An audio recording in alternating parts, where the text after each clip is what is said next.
शिव को अभिमत्ता प्रिय नहीं। शंकर भगवान को तुम्हारा अहम, तुम्हारा अहंकार प्रिय नहीं।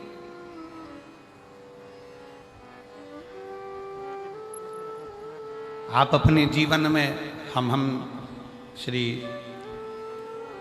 अमरजीत सिंह जी मेहता जी को इस चीज के लिए धन्यवाद देंगे कि उनसे जब भी बात करो, चाहे फोन पर बात हो, आशीष जी कराएं, चाहे सामने कभी मिलते हैं, बात होती है, तो हम उनसे कहते हैं कि बाबा की ऐसी कृपा हुई कि भटिंडा में ये दूसरी बार कथा हुई। तो अमरजीत जी हमेशा अपनी भाषा में कहते हैं कि गुरुदेव ये हम नहीं करा रहे,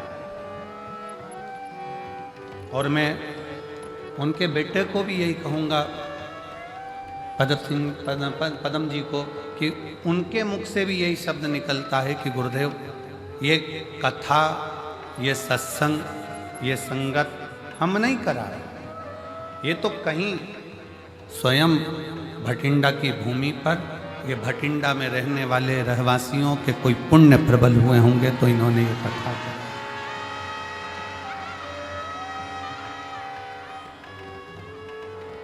ये किसी साधारण व्यक्ति के बस का विषय है ही नहीं। शिवपुराण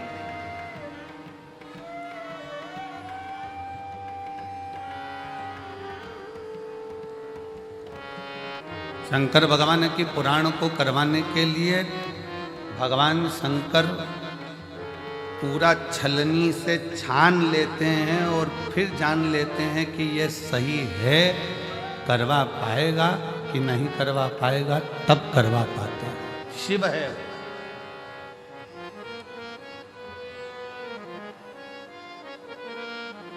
वो ओगड़दानी है।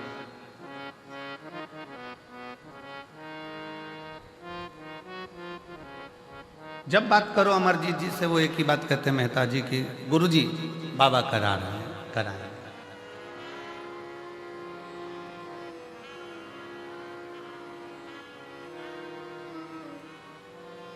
वाहे गुरु जी का खालसा, वाहे गुरु जी की फतेह। करा रहे हैं, वो कराने वाला है, करा रहा है। इसमें हम नहीं, भगवान शंकर कामदेव को जलाकर इसलिए भस्म कर रहे हैं क्योंकि कामदेव के अंदर ये अहंकार आ गया था कि मैं शंकर की समाधि को तोड़ सकता, मैं शिव की समाधि को तोड़ सकता। मैं शब्द, मेरा संबोधन अहमता की निशानी।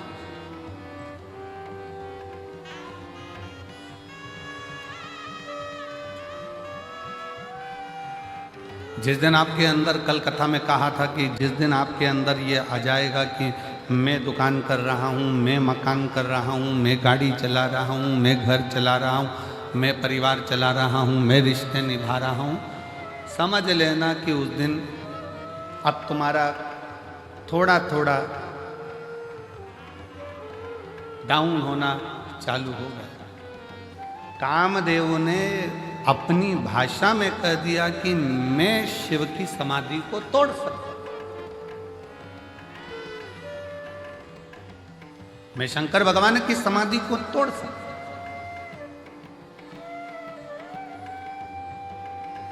मेरी जीजियों, मेरे जीजाओं, मेरी बेटियों, बेटाओं, मेरी माताओं, मेरे भाई, मेरी बहनों, एक बात बहुत सावधानी से सुनना।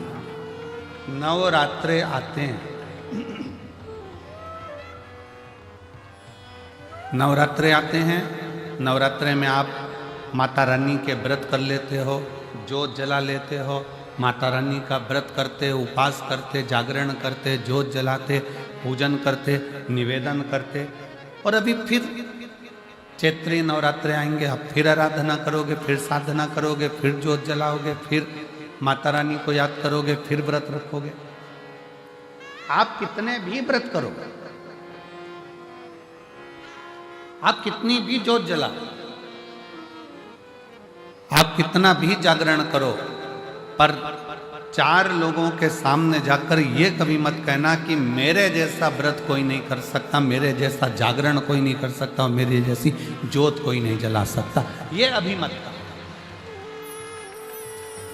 आपके मुख से तो शब्द निकलना चाहिए, आपके मुख से तो वाणी निकलना चाहिए कि वो माँ अम्बा, जगदम्बा, दुर्गा भवानी, माँ वैष्णव रानी, माँ जगत जननी, माँ नैना, माँ मनसा, माँ कांगड़ा, माँ चिंतपूर्णी, माँ ज्वाला, उसकी जैसी इच्छा होती है वैसा व्रत करा लेती है, और उसकी जैसी इच्छा होती है वैसा जागरण करा लेती है, और उसकी जैसी इच्छा होती है वैसी ज्योत जला। हमारी सामर्थ्यता नहीं है।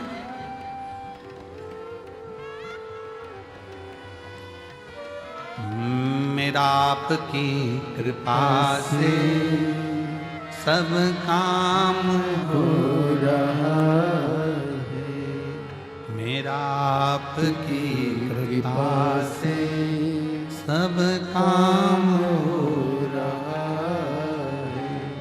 करते हो भोले बाबा मेरा नाम हो रहा है, करते हो भोले बाबा मेरा नाम हो रहा है।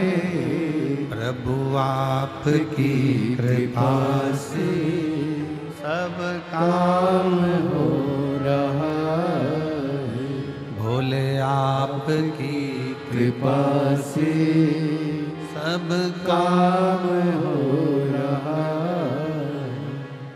हमारा अहम हमें त्याग है, हमारी अभिमतता हमें त्याग है, हमारे भीतर का अहंकार हमें त्याग है।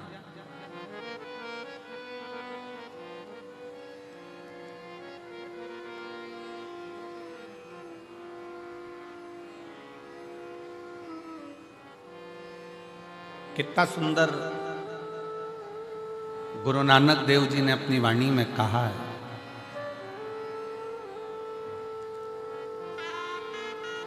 कि जब संगत आवे, जिस समय पर दरवाजे पर कोई संत, कोई साधु, कोई सन्यासी, कोई तपस्वी, कोई साधक, कोई उपासक, कोई भक्त, कोई दीन, कोई दुखी तुम्हारे दरवाजे पर आवे, गुरु नानक देव जी अपनी वाणी में कहते हैं कि उस रब की सेवा से बड़ी सेवा होती है किसी गरीब को, भूखे को भोजन कराने की सेवा।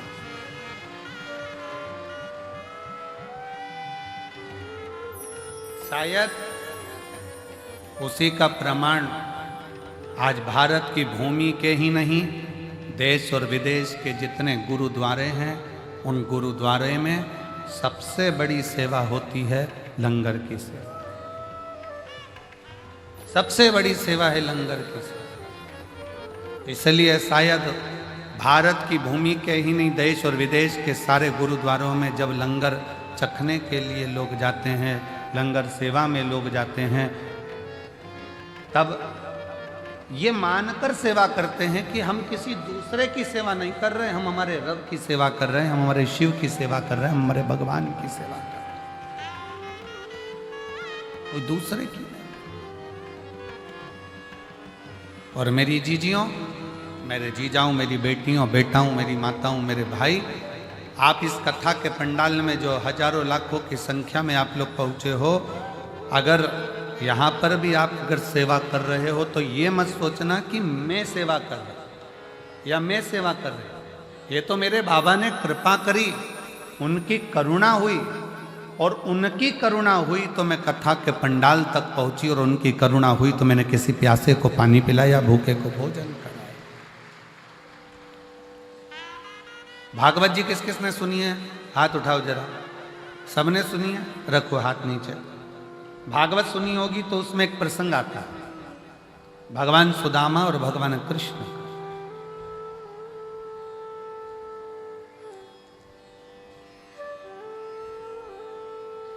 सुदामा जी की धर्म पत्नी सुदामा जी से रोज कहती है कि तुम कृष्ण के दरवाजे जाओ। तुम भगवान कृष्ण के द्वार पहुंचो। बार बार कहती है, प्रतिदिन रोज हर बार कहती है कि कृष्ण के दरवाजे जाओ। पर सुदामा जी भगवान कृष्ण के दरवाजे जाते हैं क्या रोज? रोज कहती है सुशीला, सुदामा जी की धर्म पत्नी रोज कहती है, तो भी सुदामा जी भगवान कृष्ण के दरवाजे नहीं जाते। जाते फिर कहा बहुत दुख का जीवन चल रहा था सुदामा जी का, बहुत तकलीफ की जिंदगी चल रही थी, बार बार कहा गया, पर सुदामा जी भगवान कृष्ण के दरवाजे नहीं था। फिर एक दिन सुशीला ने, सुदामा जी की पत्नी ने कहा कि तुम रुको, मैं पड़ोसी के घर से कुछ लेकर आती हूं। पड़ोसी के घर से तंदूल मांग कर लाई, पल्लू में बांध कर सुदामा जी को दिया।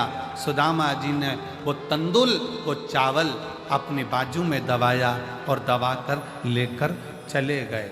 ध्यान देना, सुदामा जी के पल्लू में पुण्यमय तंदूल आया तो सुदामा द्वारकाधीश के पास पहुंचे। शिव महापुराण की कथा कहती है, जब हमारी जिंदगी में कोई पुण्य हमारे पल्ले में आता है तब जाकर हम शिव महापुराण की कथा तक पहुंच पाते।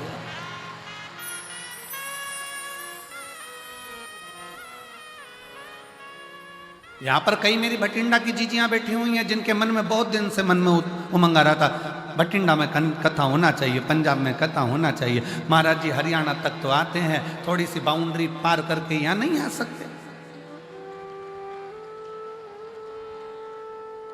हमारे पंजाब में भी कथा होना चाहिए, हमारे पंजाब में भी कथा होना चाहिए। कितना कितना कोई पुण्य पल्ले में आया, पुण्य पल्ले में आया। हम पिछली बार जब कथा कर कर यहाँ से गए भटिंडा पंजाब से, तो हमने श्रीमती बबीता मेहता जी से, अमर सिंह जी की धर्मपत्नी जी से एक बात यहाँ से जाते समय हमने कहा माता जी कहीं कोई पुण्य, भाभी जी आपके मायके के, ससुराल के और आपकी 71 पीढ़ी के कोई पुण्य प्रबल हुए होंगे जो भटिंडा में आपने ये शिव महापुराण की कथा करवा दी। कोई पुण्य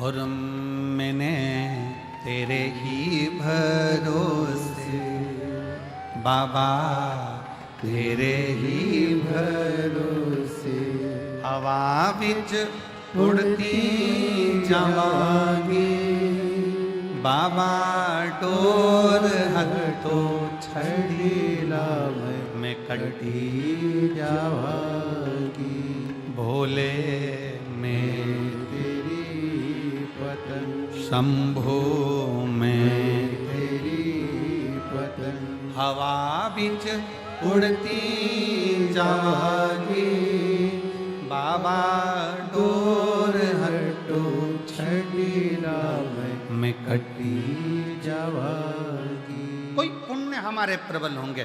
सुदामा जी के पल्लू में जो तंदूल पड़ोसन के घर का आया, चावल पड़ोसन के घर का आया, वो तंदूल जो सुदामा जी लेकर गए, पड़ोसन के घर का पुण्य सुदामा जी के पल्लू में आ गया और वो पुण्य इतना प्रबल था कि उस पुण्य के बल पर सुदामा जी द्वारकाधीश के सामने जाकर खड़े हो। हमको इधर पंजाब का तो नहीं मालूम, पर हमारे मध्य प्रदेश में एक रीति चलती है कि दिवाली के समय पर, होली के समय पर, बैसाखी के समय पर, लोहड़ी के समय पर हमारे उधर ऐसी रीत चलती है कि हमारे घर से मिठाई दूसरे के घर जाती और दूसरे के घर से मिठाई हमारे घर आती है। अब हमें पंजाब का तो नहीं मालूम, पर हमारे उधर तो ये रीत चलती है। इधर भी चलती है क्या? इधर भी है? अच्छा, फिर तो तुम हमारे जैसे ही और हम तुम्हारे जैसे, ठीक है। मतलब हमारे उधर ऐसी रीत है कि त्यौहार पर, बैसाखी हो, लोहनी हो, दीपावली हो, होली हो, उस समय पर संक्रांति हो, मकर संक्रांति, उस समय पर लड्डू जाता है, मिठाई जाती है। और मिठाई पड़ोसी के घर जाती है, रिश्तेदार के जाती है, फिर वहाँ से भी हमारे यहाँ आती है।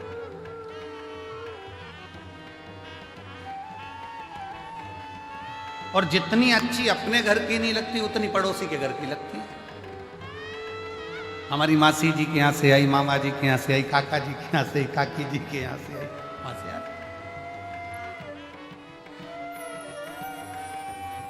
अच्छा, ऐसा प्रसंग नहीं है कि पड़ोसी के घर की ही मिठाई ठीक लगे, अपने घर भी अच्छी बनती है, पर ऐसा लगता है कि वहां से आई।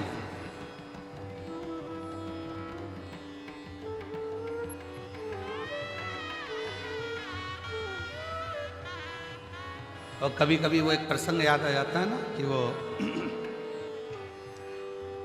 एक लड़के के पिताजी मर गए। लड़के की माँ ने कहा, बेटा चल हरिद्वार में चल के पिंडदान करना। चल। माँ और लड़का दोनों हरिद्वार पहुंच गए। घाट पे पंडित जी ने पिंडदान करवाया।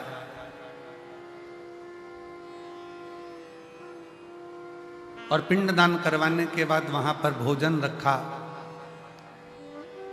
इतने में एक कौवा उड़ते उड़ते आया। लड़के ने अपनी माँ से कहा, माँ देखो, हमने सुना है कौवे के रूप में पितर आते हैं, आज मेरे पिताजी देखो कौवे के रूप में उड़कर आ रहे हैं। माँ बोली, हाँ बेटा, ये तो सही है कि पिताजी भोजन लेने आ गए। थोड़ी देर बाद वो कौवा वहाँ बैठकर फिर उड़ा और पड़ोस में एक महिला पिंडदान कर रही थी अपने लड़के के साथ, वहाँ की पूड़ी उठाई, चले गए। बेटा बोला, देखो माँ, कौवे ने पास में से पूड़ी उठा ली पर अपनी पूड़ी नहीं उठाई। इतने में माँ रोती रोती बोली, पक्के में तेरा ही बाप है, पक्के में तेरा ही बाप है। कभी उनको अपने घर का पसंद ही नहीं आया, जब भी खाया पड़ोसी के घर का। ये तेरा ही बाप है, ये निश्चित हो गया, ये पक्का हो।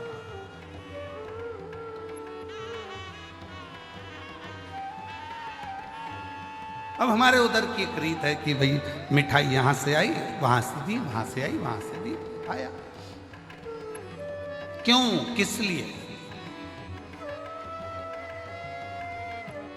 हम भारतीयों में ऐसा रिवाज क्यों है कि त्यौहार पर, फंक्शन में, उत्सव में अपने घर की मिठाई दूसरे के घर, दूसरे के घर की मिठाई अपने घर, ऐसा हमारे भारतीयों में ऐसा प्रसंग क्यों आता है? उसका कारण केवल एक सुदामा जी के चरित्र से है। सुदामा जी की पत्नी रोज कहती रही कि जाओ द्वारकाधीश के दरवाजे जाओ, द्वारकाधीश के दरवाजे जाओ, द्वारकाधीश के दरवाजे।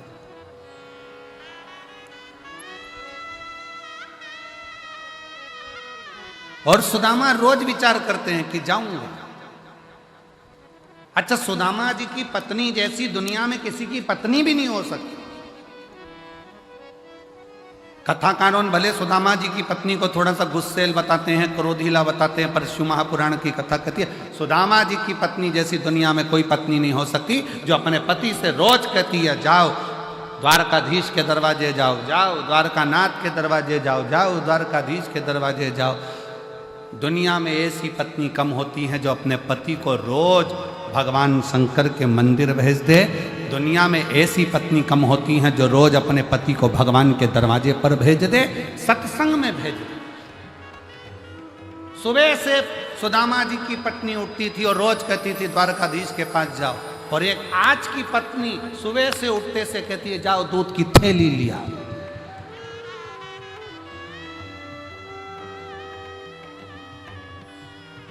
और ऊपर से भी फोन करती करती कह रही है ब्रेड का पैकेट भी ले आना। और सुनो, आते आते आते आते देखिए आना थोड़ा वो पार्लर वाली 3 दिन पहले गई थी, आई कि नहीं आई। और पति बेचारा डिप्रेशन में आ गया, इसके टेंशन।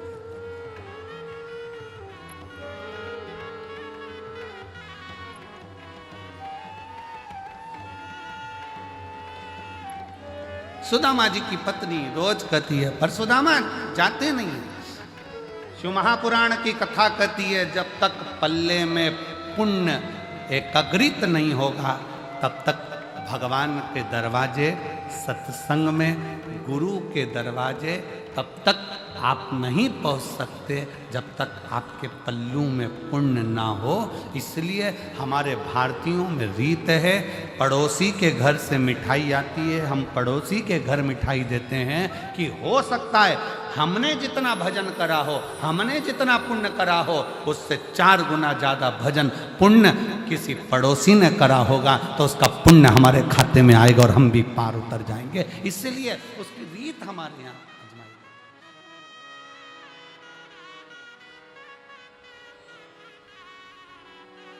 और मेरे भोले तेरा सहारा है,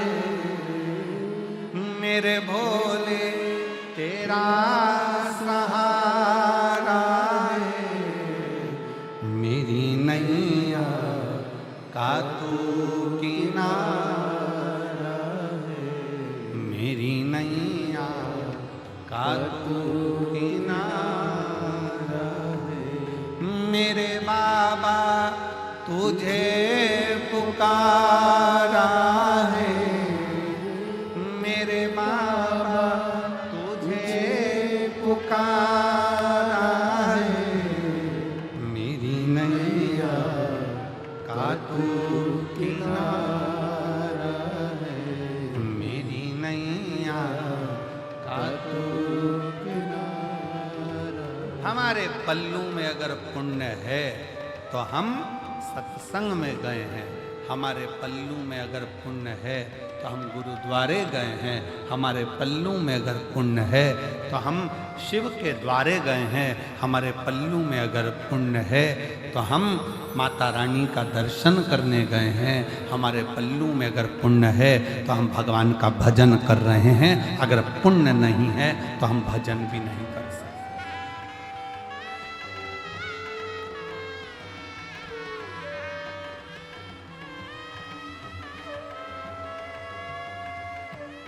पुण्य अपने पास।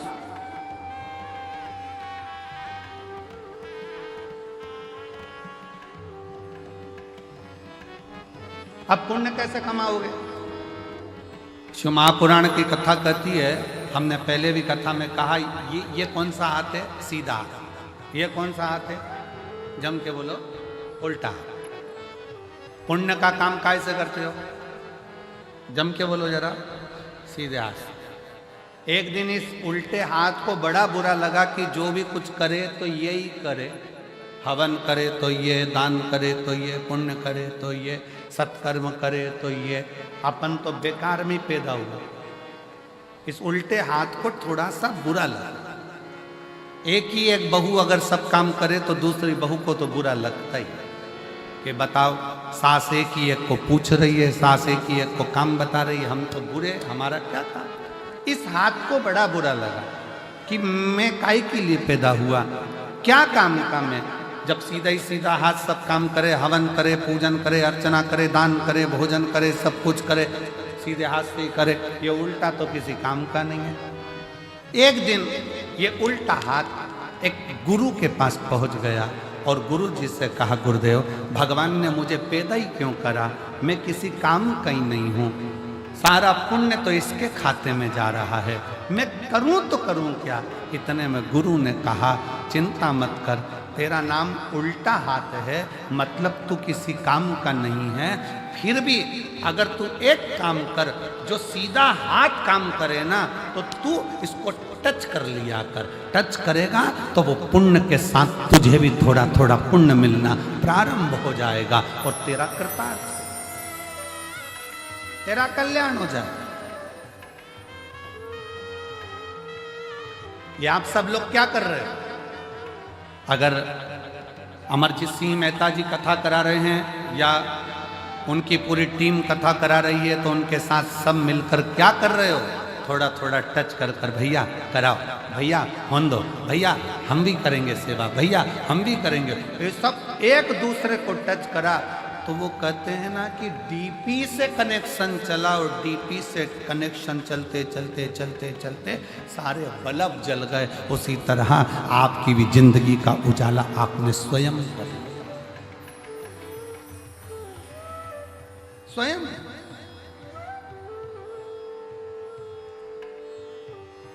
भगवान शंकर की अविरल भक्ति, भगवान शिव की अविरल भक्ति का फल आपको प्राप्त,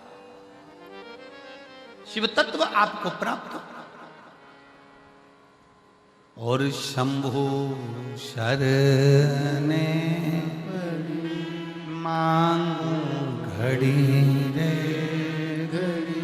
दुख काटो दया करीने दर्शन आपो। अगर हम बहुत बड़ा आयोजन नहीं कर सकते, हम बहुत बड़ा कार्य नहीं कर सकते, हम बहुत बड़ा उत्सव नहीं कर सकते, तो जो बड़ा उत्सव, बड़ा कार्य अपने नगर में, अपने शहर में कोई सत्कर्म हो रहा हो, कोई सेवा का काम हो रहा हो, तो अपन नहीं कर सकते तो कम से कम जाकर खड़े होकर इस शरीर के द्वारा थोड़ा सा भी स्पर्श कर लेंगे तो उससे भी अपन पार उतर सकते हैं, पार लग सकते हैं।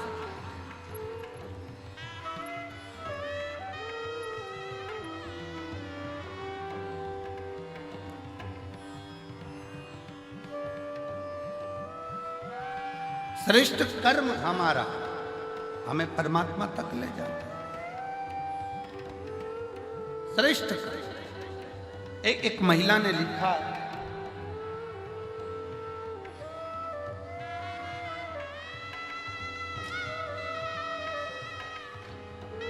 मैं बबीता काम्बोज सहारनपुर, सहारनपुर कहाँ पर है? यही है आसपास है,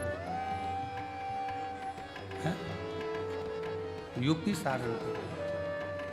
सहारनपुर की रहने वाली हूँ, कहीं बैठी हूँ, आप ही हैं, आ जाओ बेलपत्र लेकर तुम आ जाओ। मैं सहारनपुर की रहने वाली हूँ, बबीता कंबोज। मेरा मोबाइल नंबर ये है। गुरुदेव, मैं वर्णन करना चाहती हूँ, जब पहला कोविड आया था 19 का, तब मेरे पति को कोविड हुआ और उनकी दोनों आंखें चली गई, दोनों आंखों से दिखना बंद हो गया। डॉक्टरों ने जांच करी, जांच करने पर डॉक्टरों ने कह दिया कि वो कोविड के कारण इनकी आंखों की नली सूख गई है, उसके कारण इनकी आंखों की रोशनी मुश्किल है किया। एक जगह पर दिखाया, मन नहीं माना, तब हम फिर चंडीगढ़ ले गए।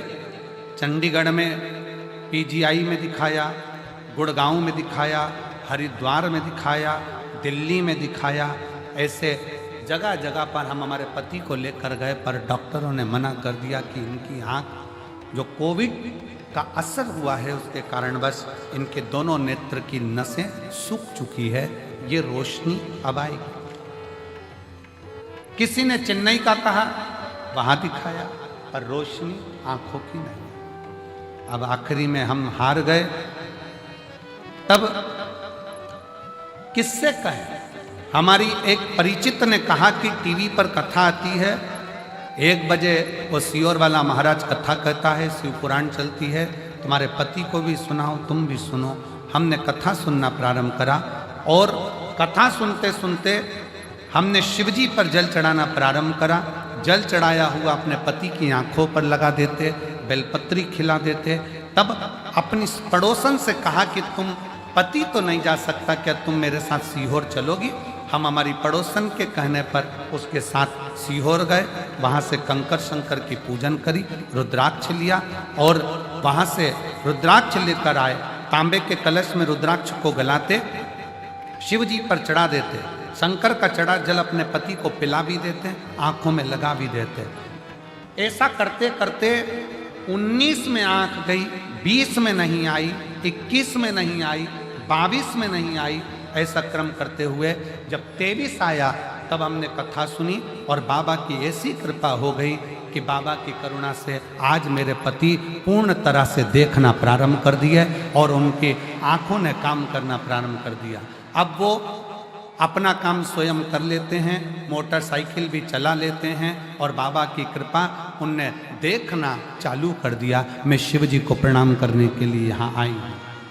मेरा नाम बबीता कंबोज, सहारनपुर की रहने वाली हूँ। मेरा मोबाइल नंबर ये है। शिव तत्व किसको कहते हैं?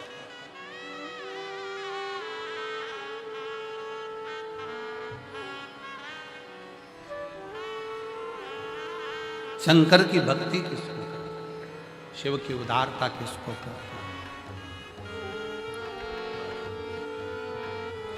कुछ नहीं बने ना, कोई अच्छा काम कर रहा है, कोई यज्ञ कर रहा है, कोई अनुष्ठान कर रहा है, कोई पूजन कर रहा है, कोई अर्चना कर रहा है, कोई सेवा कर रहा है। अपन नहीं कर सकते इतना बड़ा आयोजन, अपन नहीं कर सकते कोई अच्छा काम, तो उसके लग कर भैया हम हैं, हम संभाल लेंगे। कोई काम ना दीजिए तो खाली पानी की बोतल हम उठा लेंगे, हम कचरा उठा लेंगे, पर हमें सेवा करनी।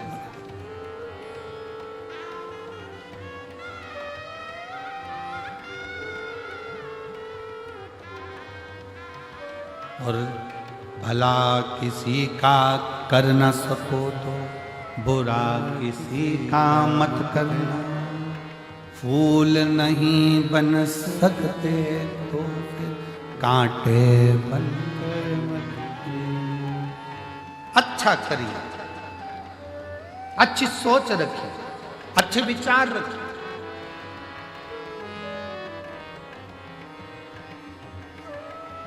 और जब अच्छी सोच के साथ जब हम आगे बढ़ेंगे, अच्छे विचार के साथ हम आगे बढ़ेंगे, तो शिव क्यों ना आ जाओ।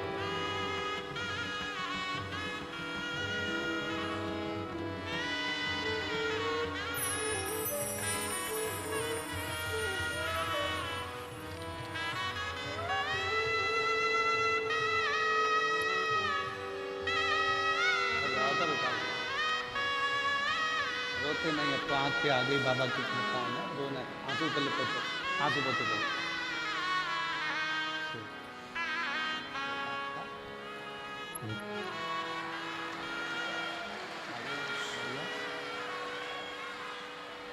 रोते नहीं, उठो उठो, रोना नहीं, उठो अब उठो, आंसू पोछो बाबा को।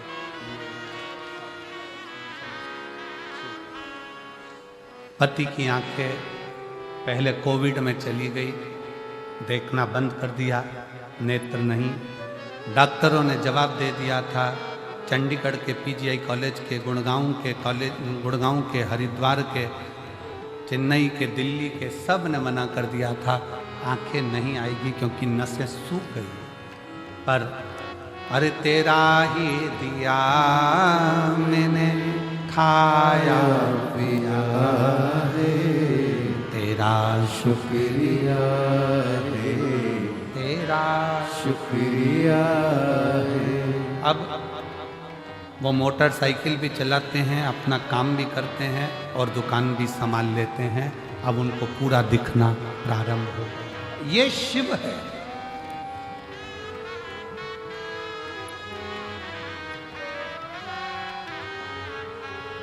ये जायदाद भी है, औलाद भी है, मुसीबत में हर वक्त इमदाद भी है, तेरा ही दिया मैंने खाया पिया है, तेरा शुक्रिया है, तेरा शुक्रिया है। उसकी आराधना करें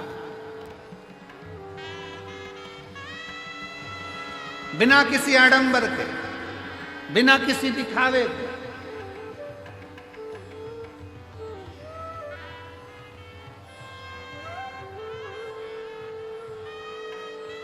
केवल एक विश्वास, एक भरोसा, एक विश्वास, एक भरोसा, और उस विश्वास और भरोसे के बल पर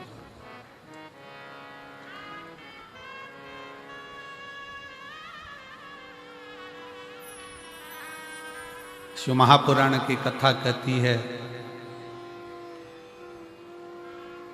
पल्लू में अगर पुण्य बंध गया,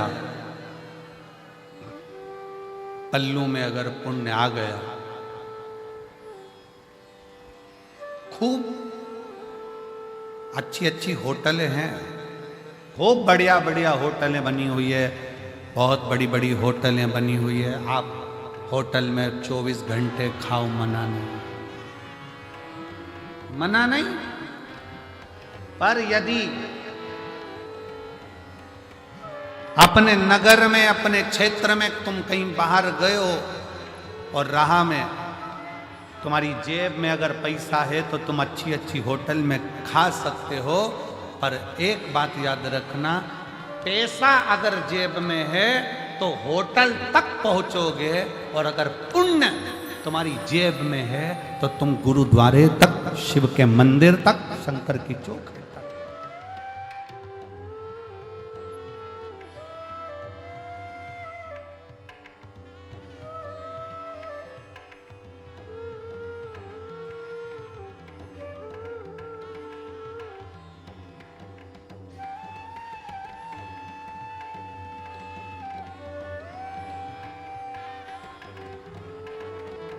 जेब में है तो पहुंच। एक बार की बात है, लगभग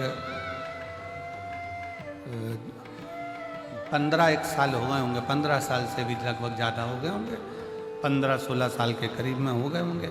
हम बद्रीनाथ जा रहे थे, बद्रीनाथ जाते जाते बीच में रास्ता में थोड़ा सा पहाड़ पर्वत धंस गया हो और निकलने का रास्ता बंद हो।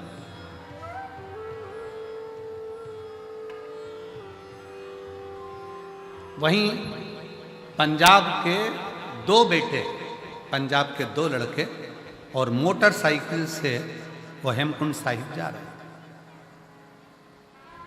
और पंजाब के वो दोनों बेटे जो हेमकुंड साहिब जा रहे थे, उन्होंने देखा कि यहाँ रास्ता बंद पड़ा हुआ है और सब लोग परेशान हैं, बच्चे भी परेशान हैं। वो दोनों लड़के गाड़ी को खड़ा करे, मोटरसाइकिल को साइड में, बुलेट को, और वो दोनों लड़कों ने तुरंत पत्थर उठा कर उस रास्ते को क्लीन कर, रास्ता साफ कर। जब रास्ता साफ हो गया तब हम नीचे उतर कर उन दोनों बेटों के पास में गए और हमने उन दोनों बच्चों से कहा, हमने कहा कि भाई तुम्हारी मोटरसाइकिल पर, बुलेट पर तो इतने सारे कपड़े भी नहीं है, इतना सारा सामान भी नहीं है, फिर आप इतने ठंड में ऊपर जा रहे हो हेमकुंड साहिब के लिए, तो कैसे जाओगे? तो कहा, महाराज जी वहां सारी व्यवस्था है, सब व्यवस्था। फिर हमने उन बच्चों से कहा, हमने कहा कि बेटा एक बात तो पक्की है कि तुम्हारी जेब में नोट की गड्डी हो चाहे ना हो, पर तुम्हारे दिल में पुण्य की गड्डी बहुत बड़ी पड़ी है, इसलिए बाबा बुला रहा। जब पुण्य प्रबल होता है तब जाकर कोई सतमार्ग तक पहुंचता है, पुण्य प्रबल होता है तब कोई अच्छा काम कर पाता है, पुण्य प्रबल होता है तब कोई भूखे को भोजन करा पाता है, पुण्य प्रबल होता है तब किसी के घर में अतिथि मेहमान आते हैं, पुण्य प्रबल होता है तब किसी के दरवाजे पर कोई भूखा पहुंचता है। और अगर पाप प्रबल होते हैं तो दुनिया के लोग दूर हटते चले जाते हैं, केवल दारू कुट्टे पास में आते चले जाते हैं। केवल नशा, चाहे वो मदिरा का हो, जुए का हो, व्यसन का हो, स्त्री का हो, किसी भी तरह का नशेला व्यक्ति तुम्हारे से जुड़ते चले जा रहा है और भगवान दूर हटते चले जा रहे हैं। पहले मन करता था जाकर अरदास करने पहुंच जाते थे, पहले मन करता था तो मंदिर तक पहुंच जाते थे, पहले मन करता था गुरुद्वारे तक पहुंच जाते थे, पहले मन करता था तीर्थ तक पहुंच जाते थे। अब भगवान ने धन भी दे दिया, गाड़ी भी दे दी, ड्राइवर भी दे दिया, सत्ता भी दे दी, वैभव भी दे दिया, और भगवान के दरवाजे तक पहुंच नहीं पा रहे हो। समझ लेना कि धन तो बढ़ गया पर पुण्य खत्म होता चले गया, इसलिए परमात्मा दूर हटता चला गया। आप जितने बैठे हो अपने दिल पर हाथ रखकर बताना, पहले परिस्थिति डाउन थी, थोड़ा परिस्थिति बेकार थी, तब तीर्थ भी बहुत जाते थे, लोग तुम्हारे यहाँ आते भी बहुत थे, मिलने वाले भी बहुत आते थे, रिश्तेदार भी बहुत आते थे, कोई अच्छा काम होता था तो वो सब तुम्हारे यहाँ हो जाता था, पूजन सत्यनारायण कथा हवन यज्ञ क्यारी माता की चौकी जोत आदि आदि सब हो जाता था, वाणी जी हो जाती थी, जो कुछ करना चाहते थे वो सब तुम्हारे घर पर होता था। अब जैसे जैसे घर बड़ा हुआ, महल बड़ा हुआ, गाड़ियाँ बढ़ी, मोहल्ले में सब कुछ तुम्हारी अटारी हवेली सब बन गई, और धीरे धीरे अब पुण्य का काम कम होता चला जा रहा है। समझ लेना कि हमारा पुण्य समाप्त हो गया, इसलिए हमसे भगवान की पूजन पाठ आराधना संगत भी दूर होती चली जा रही। क्यों हो रही है? वो नजदीक आना चाहिए।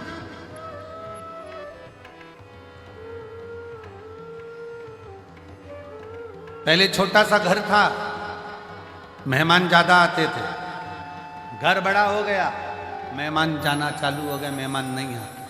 कारण क्या है? घर तो बड़ा हो गया पर दिल बड़ा करना भूल गए, मन बड़ा करना भूल।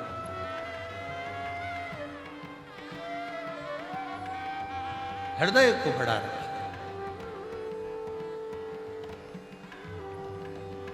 मन को बड़ा रखे, दिल को बड़ा रखे। और जब हृदय बड़ा हो, एक पत्र है देखिए बड़ा सुंदर,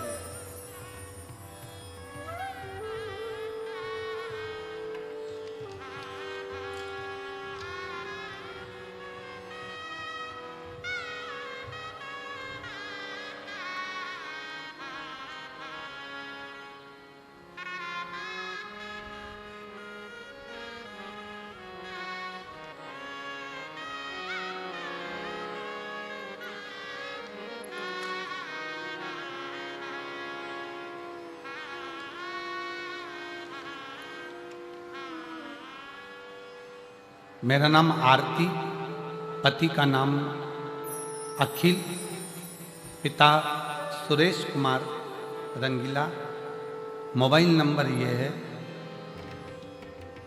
निवासी नूरपुरा ढाणी, तहसील सादुल शहर, जिला गंगानगर, राजस्थान से आई हैं। कहीं बैठी हैं? आ जाओ बच्चे को। गुरुजी, एक लोटे जल का मैं क्या वर्णन करूं? मेरी पहली शादी को 7 साल हो गए थे, संतान नहीं थी, तो मेरे बच्चे नहीं हुए, इस कारण मुझे आड़ा टेढ़ा कह कहकर मेरे पति ने और मेरे ससुराल वालों ने मेरा तलाक करा दिया। क्यों? क्योंकि डॉक्टर के हिसाब से मुझे कह दिया गया कि मैं मां नहीं बन सकती, संतान नहीं हो सकती। गुरुदेव, मेरा तलाक हो गया। फिर बाबा से प्रार्थना करी, मेरी दूसरी शादी हो गई। दूसरी शादी होने के बाद गुरुजी फिर 6 महीना, 8 महीना, 1 साल, 1.5 साल, 2 साल निकलते गए, पर संतान का सुख नहीं। आखिरी में वापिस जो मेरा दूसरा विवाह हुआ तो पति को कई लोग कहने लगे कि छोड़ दे इसको। इसके पहले पति ने भी इसको इसलिए छोड़ा क्योंकि इसको औलाद नहीं हुई, तू भी छोड़ दे। तब डॉक्टरों को दिखाया, डॉक्टरों ने तो मना करा, पर आखिरी में उसी हॉस्पिटल में एक दरवाजे पर एक प्यून खड़ा था, उस प्यून के कहने पर मैंने शंकर को मंदिर में जाना प्रारंभ करा, 1 लोटा जल चढ़ाना प्रारंभ करा, और आस्था चैनल पर जो कथा आ रही थी उस कथा को सुनना प्रारंभ करा। फिर मैं 2024 में भटिंडा पंजाब की कथा सुनने के लिए आ गई। बाबा को झोली पसार कर पंडाल में से कहकर गई, बाबा कहीं मेरा दूसरा तलाक भी ना हो जाए, मुझे औलाद देने की जवाबदारी तेरी है। तब बाबा की कृपा से 5 महीना भी पूर्ण नहीं हुआ और शिव की कृपा से मेरा गर्भ ठहर गया और बाबा की कृपा से मुझे संतान की प्राप्ति हुई। मैं बाबा को यहाँ प्रणाम करने के लिए आया हूँ। गुरुदेव, 4 दिसंबर को मेरे घर में संतान की प्राप्ति हुई। मैं शिव को नमन कर रहा हूँ। शिव, एक लाइन अच्छी लिखी है, बाबा ना जाने कितनी बेटियों का भाग्य इस शिव महापुराण ने लिख दिया, नहीं तो कई बेटियां तो रोती ही रहती।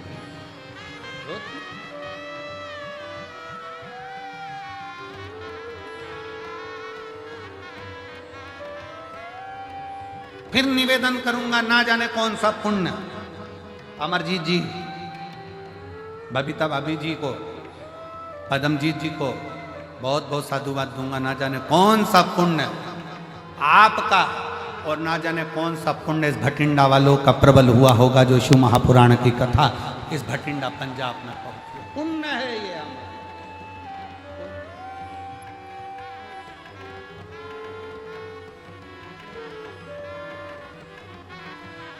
उस पुण्य की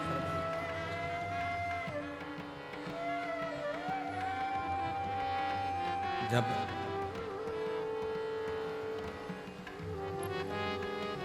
भीतर का हम परमात्मा और हमारे बीच में आएगा तो वो अहम हमें परमात्मा से दूर करता जाए।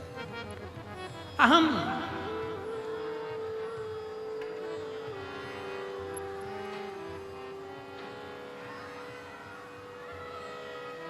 कल परिवार में से खबर आई कि एक मांगलिक कार्य है और उस मांगलिक कार्य को 11 तारीख का वो मांगलिक कार्य है, तो उसमें आना जरूरी है और परिवार का कार्य।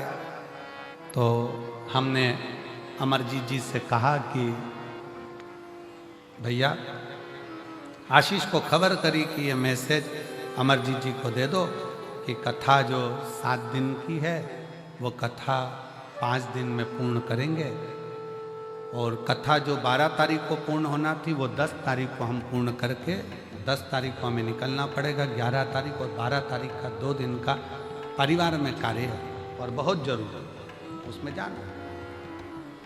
अब वो खबर पद्म बेटा को मिली और पद्म बेटा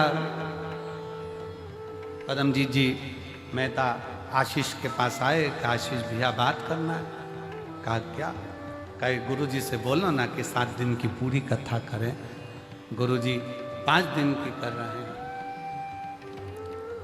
हमने आशीष जी से कहा कि पद्म को बोलो, बाबा फिर बुलाएगा। जो 5 दिन अगर मिले हैं ना तो ये 5 दिन भी अपनी झोली इतनी भर लो कि अगले वर्ष फिर बाबा कृपा कर दे। इतनी कृपा। ये 5 दिन भी अगर मिले हैं तो जीवन के वो लक्ष्य बनाकर, वो आनंद बनाकर सुनो। और मेरा फिर भटिंडा वासियों से निवेदन है, आज कथा का दूसरा दिन हो गया, 3 दिन की कथा और है आपके पास। ऐसा झोली पसार कर सुनना कि मेरे बाबा अगली बार हमें इतना देना कि हम भी शिव महापुराण की कथा इस भटिंडा शहर में करा सकें। ऐसी कृपा श्रवण करो दिल से। पुण्य प्रबल होता है तब कहीं भगवान शंकर की कथा, कहीं गुरु की वाणी, कहीं संत की वाणी अपने जीवन में आती है, अपने जीवन। इसलिए निवेदन है, भटिंडा में जो लोग कथा श्रवण करने आ रहे हैं पंजाब में, वो ध्यान रखेंगे कि कथा 6 तारीख से चालू हुई है, वो 10 तारीख को विराम होगी। और आखिरी दिन की जो कथा है वो समय आप लोगों को तो हमेशा मालूम ही है। कौन सा समय रहता है? सुबह 8 बजे से 11 बजे तक समय रहता है। 11 बजे कथा विराम होकर मेरा बाबा आपकी झोलियां भरकर यहां से विदा लेकर चले जाते। पुण्य के ये 5 दिन है, सुनो, धारण करो। और अपने जीवन में उतारो।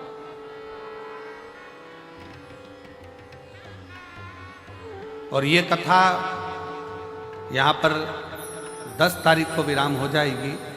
फिर कथा, अगली कथा की जो जानकारी है, कई लोग कहे अगली कथा की जानकारी, तो 21 तारीख से 27 मार्च तक, 21 मार्च से 27 मार्च तक जसपुर छत्तीसगढ़ की पावन धरा पर 1 बजे से 4 बजे तक जसपुर छत्तीसगढ़ में शिव महापुराण की कथा 7 दिवसीय होगी। जसपुर वाले, छत्तीसगढ़ वाले को बहुत बहुत बधाई हो।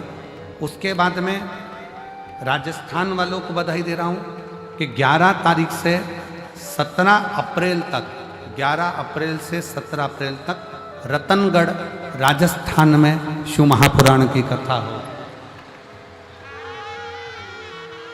11 अप्रैल से 17 अप्रैल तक रतनगढ़ राजस्थान वालों को बधाई हो जो कथा मिली है। और बिहार वालों को भी बधाई दूंगा जिनको कथा 21 अप्रैल से 27 अप्रैल तक सिंहेश्वर बिहार में कथा होगी।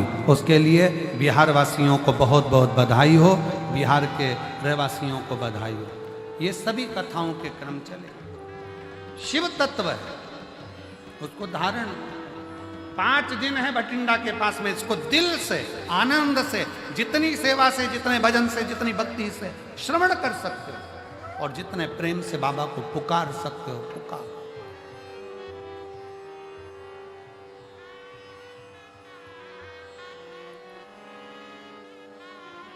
शिव कथा कर रहे, भगवान शंकर का चरित्र कर रहा है, शिव महापुराण की कथा कर रही है। भगवान शिव का चरित्र कथा है। कामदेव के भीतर अहंकार, कामदेव के भीतर अभिमत्ता, कामदेव के भीतर अहम समाहित हो गया। अभिमान कामदेव के भीतर, अहम।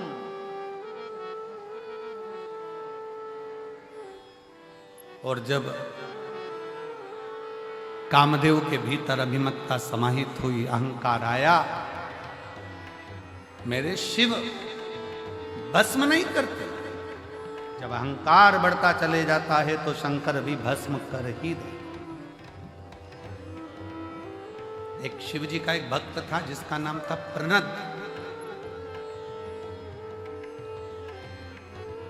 क्या नाम था? प्रनद। शिव जी का परम भक्त था। क्या करता था वो कि कभी भी जिंदगी में उसने अन्न को ग्रहण नहीं किया, अन्न खाता ही नहीं, पानी पीता, पेड़ों की पत्तियां तोड़कर भगवान का श्रृंगार करता और उसी पत्ती का सेवन करता।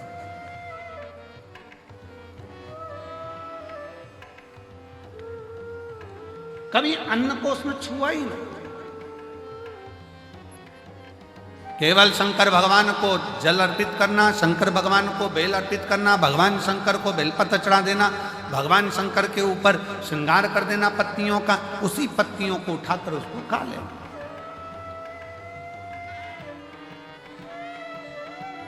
समय निकलता गया। एक दिन प्रनद पत्तियां तोड़ रहा था और डाली पे से नीचे गिरा। नीचे गिरते से ही हाथ उसका कट गया। कटा तो उसमें से रक्त गिरने की जगह उसमें से पत्तियों का रस टपक रहा। पत्तियों का रस टपक रहा।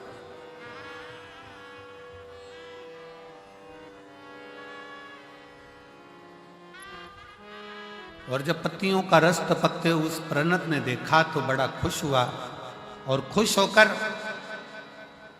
आज चिल्ला चिल्ला कर कहने लगा कि मैंने अन्न को छोड़ा था, केवल पत्तियों का सेवन करा था, इसलिए मेरे शरीर में अब रक्त बचा ही नहीं। अब मेरे शरीर में केवल पत्तियों का रस है, उसके सिवाय कुछ नहीं। अब जिस शंकर की वो आराधना करता था, जिस शिव की वो आराधना करता था, वो आराधना भी, क्योंकि उसके अंदर रक्त ही खत्म हो गया, वो तो पत्तियों के रस उसके शरीर में से टपक रहा है, तो उसके अंदर अहंकार आ गया। अभिमान आ गया।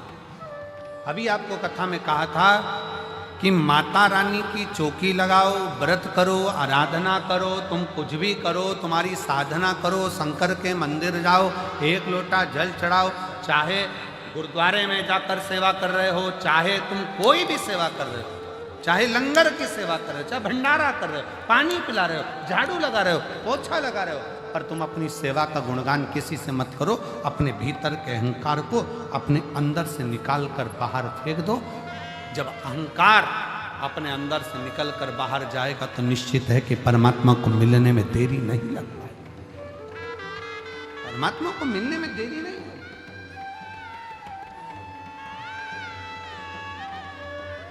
परमात्मा फिर मिलता जरूर है।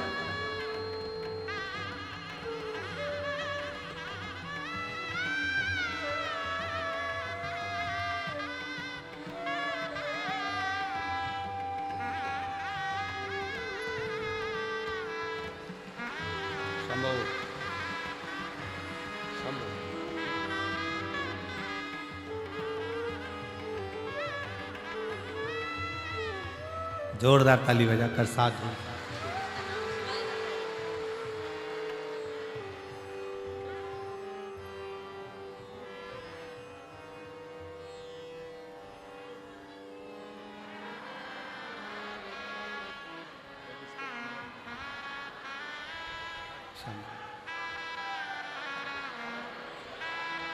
शिव कृपा से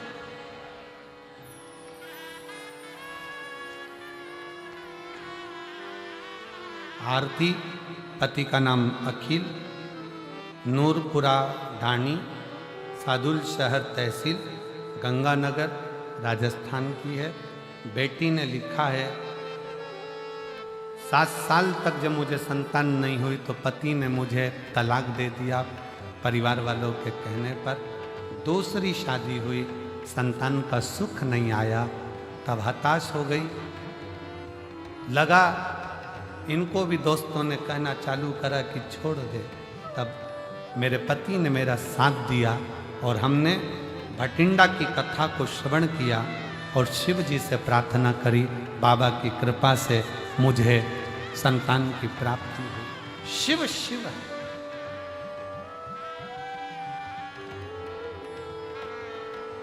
शंकर शंकर देने में देरी नहीं करता। विश्वास प्रबल रखिए, भरोसा प्रबल रखिए, और सबसे मूल है आपका विश्वास। प्रणत भीतर से अहंकार उत्पन्न कर लिया। प्रणत के अंदर अभिमान आ गया कि मैं सब कुछ कर सकता। अब मेरे अंदर शरीर में रक्त नहीं है, अब मेरे शरीर में खून नहीं, मेरे शरीर में जो पत्तियां मैंने खाई है उसका रस है। मैंने खुद अपने शरीर का ऐसा निर्माण कर लिया। अहंकार, अभिमान।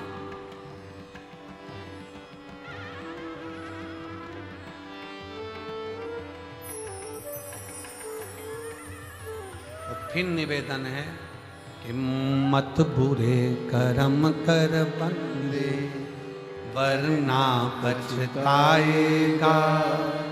भगवान की आंखों से बच नहीं पाएगा, तू बच नहीं पाएगा।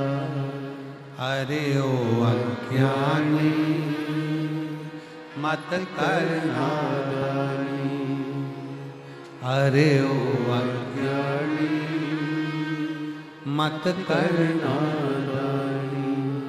तेरे कर्म का फल भी तू ही पाएगा। जैसा किया तूने तेरे आगे आएगा। मत बुरे कर्म कर बंदे, वरना पछताएगा।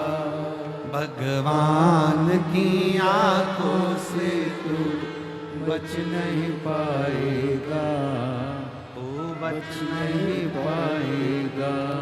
अरे ओ अज्ञानी मत करना नादानी, प्रनद को भी अहंकार है।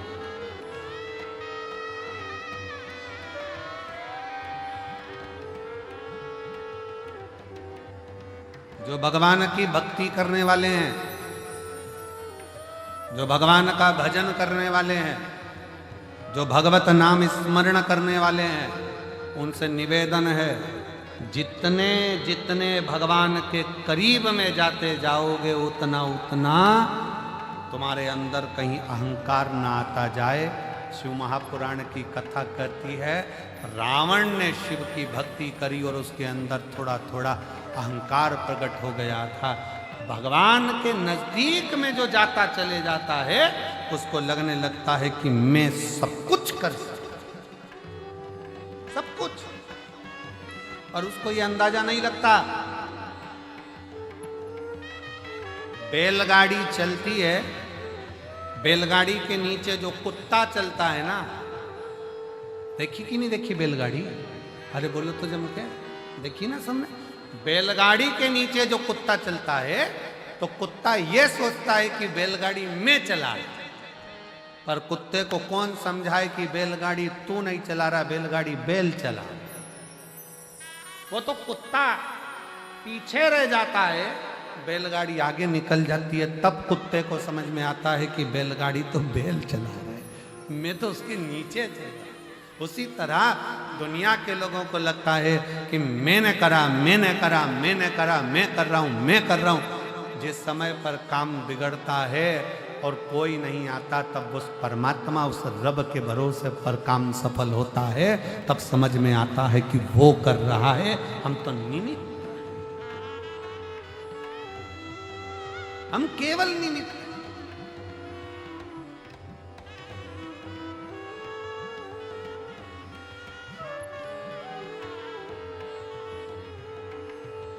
पालन हारे निर्गुण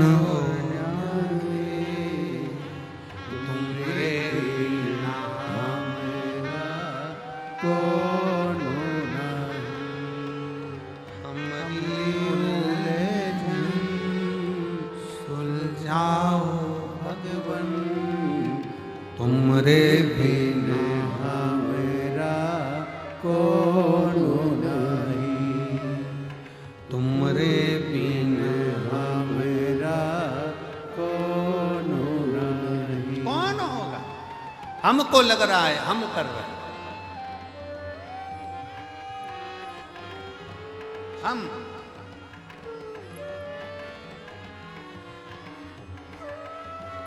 एक दिन एक सेठ जी ने कहा अपने परिवार वालों को देखकर, मेरे परिवार के लोग मुझे कितना प्यार करते हैं। ऐसे कई बैठे हैं जो कहते हैं मेरा पोता, मेरी पोती, मेरी पत्नी, मेरा बेटा, मेरी बहू, मेरा घर, मेरी पत्नी।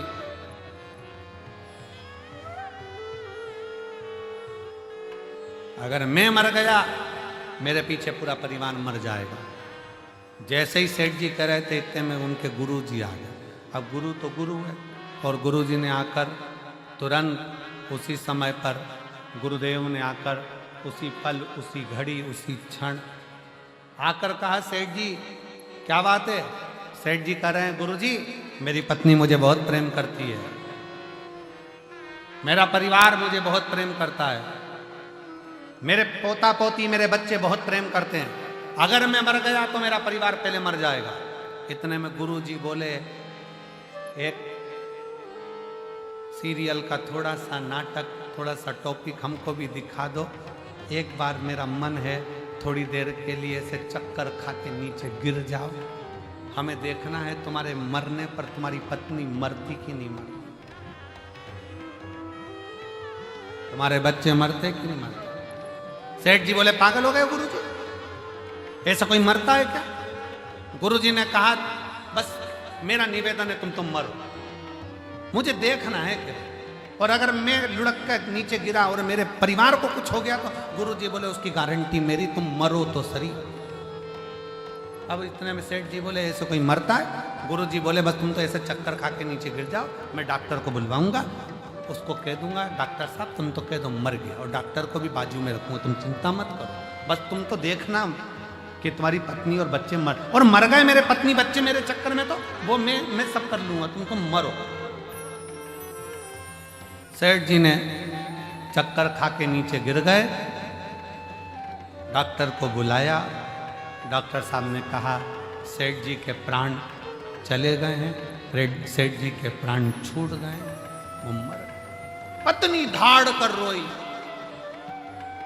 बच्चे धाड़ कर रोए, नई नई डिजाइन में रोए, खूब रोए।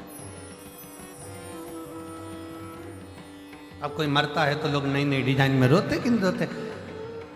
एक सास मर गई तो बहू रो रही थी, अरे अम्मा तुम मुझे छोड़ के चली गई, अरे अम्मा तुम मुझे छोड़ के चली गई, तुम मुझे छोड़कर माँ चली गई। पति बाजू में आकर बोला चुपचाप रे। फिर रोई, अरे मम्मी मुझे भी साथ ले जाती। इतने में पति बोला 4 व्हीलर लेके नहीं गई।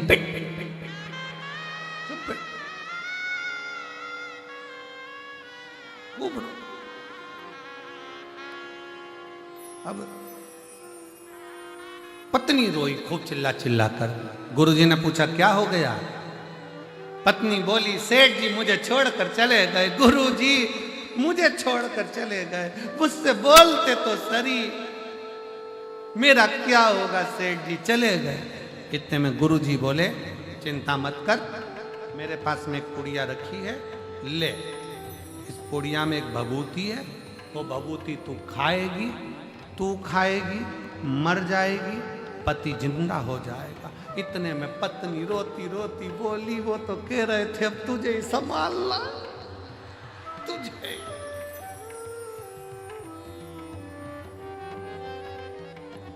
पति सो रहा था, उसने थोड़ी सी आंख जैसी खोली, मन में सोचा मैंने तो ऐसा कभी नहीं बोला। उठने ही वाला था, इतने में गुरुजी ने चिमटा खोड़ दिया, पड़े रहे, पड़े। थोड़ी देर बाद बेटा रोया। गुरुजी ने पूछा क्यों रो रहा है? पिताजी चले गए, पिताजी। ये भी नहीं बताया कि किससे कितना लेना था। बाप को लग रहा है मर गया, वो नहीं दिख रहा, लेनदारी की पड़ गई। तू क्यों रो रहा है? पिताजी ने तो कि ये ले बूटी, तू खा ले, तू खाएगा तू मर जाएगा, तेरा बाप तेरा पिता जिंदा हो जाएगा। इतने में बेटा रोते रोते बोला पिताजी कह रहे थे बेटा सारी दुकान अब तुझे ही देखना है, इनको शांति से जान दो, पिताजी को जान। बाप गुस्से में लाल हो गया, पिता गुस्से में। छोटा सा पोता रो रहा था, तू क्यों रो रहा है? मेरे दादाजी चले गए, दादाजी चले गए। गुरुजी ने कहा ले ये पुड़िया तू खा, तू खाएगा तू मर जाएगा, दादाजी जिंदा हो जाएंगे। इतने में छोटा सा पोता गुरुजी के पास गोदी में आके बैठ गया। ओ गुरुजी तुम खा जाओ ना, तुम खाओगे दादाजी जिंदा हो जाएंगे, तुम ऊपर।